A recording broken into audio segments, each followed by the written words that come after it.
I would say if we were to make one shift to help people learn, it would be to experience messages and ideas and read the research that shows you that everyone can learn really anything.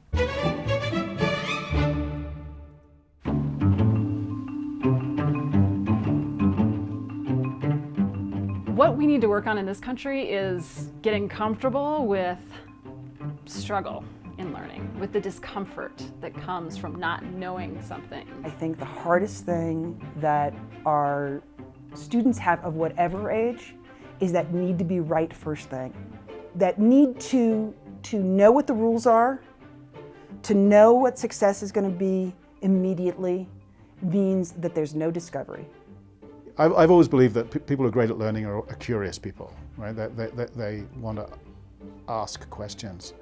And so I think that's what we can all do, is we can build the discipline of curiosity, we can build the discipline of asking questions for ourselves. One of the neat things about our brain is as we sleep, everything that we learn through the previous day, that gets encoded into long-term memory. And so if you want to make your practice more efficient, that is, remember more about what to do the next day than you knew the day before, if you practice right before you go to sleep, you're making the most of that practice session. Recently we've found that if you have belief in yourself, your brain actually operates differently when you do math.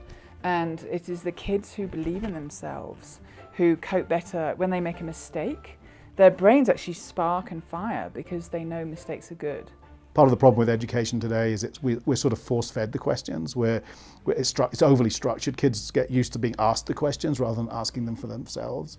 I think that's a problem.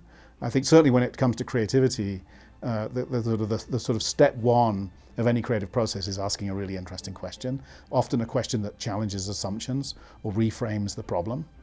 And so, I think that's the discipline we all need to work on. A very good way of helping people understand the world around them is by stories, because that takes you to different times and places and gets you into the minds of other people, so you see things in different ways.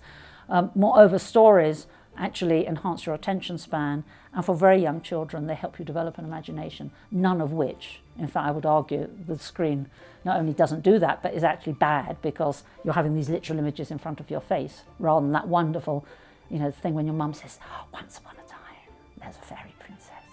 Yeah, and you're ready. I think any adult even feels excited by that.